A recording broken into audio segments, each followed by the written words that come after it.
So today is a special day, beyond the fact that it's the day that the Lord has made.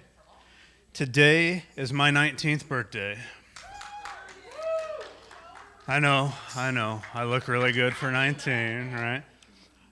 Talking about the birthday of salvation, and I want to liken it to something that I read. And it's a secular piece, but I'll follow it with something from the Lord. And this thing said, "We finally know what brought light to the dark and formless void of the early universe."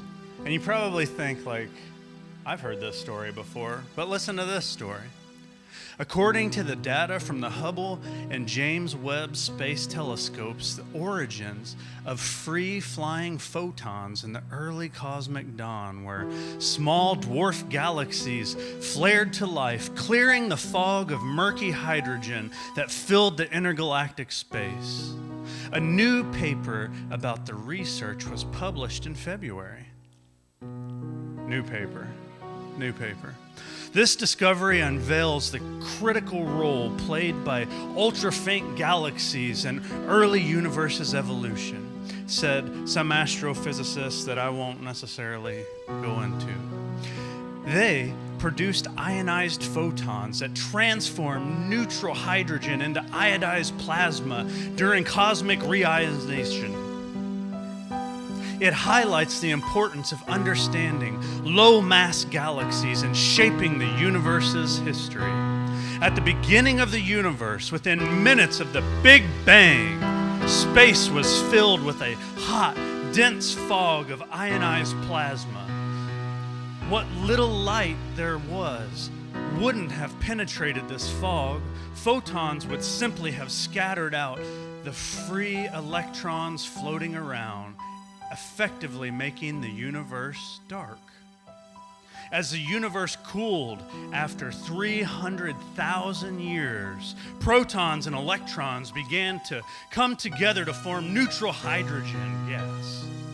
Most wavelengths of light could penetrate this neutral medium, but there was very little in the way of light sources to produce it.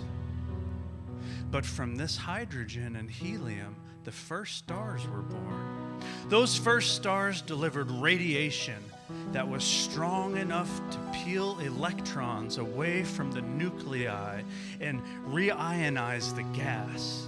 By this point, however, the universe had expanded so much that the gas was diffused and could not prevent light from shining out. By about 1 billion years after the Big Bang, the end of the period known as the cosmic dawn, the universe was entirely reionized. Ta-da! The lights were on. I heard a different story. The story I heard said, "In the beginning, God created the heavens and earth.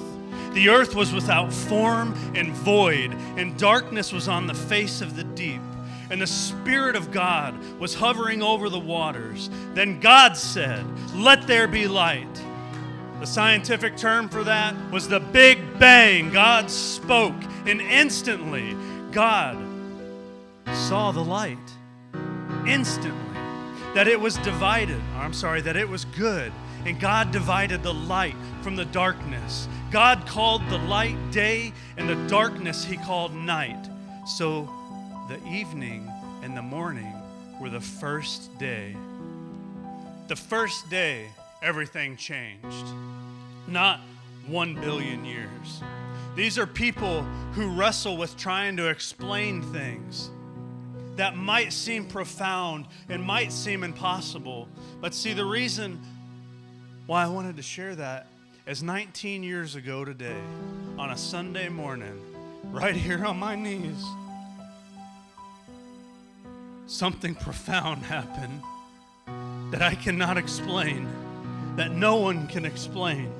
We have scriptures, But I don't think we'll fully understand the price that was paid, the exchange that was made, what was given up and what was gotten in that one moment of submission to Jesus Christ when God cried out across the heavens and said our name and we said yes, and a man or a woman or a child is changed.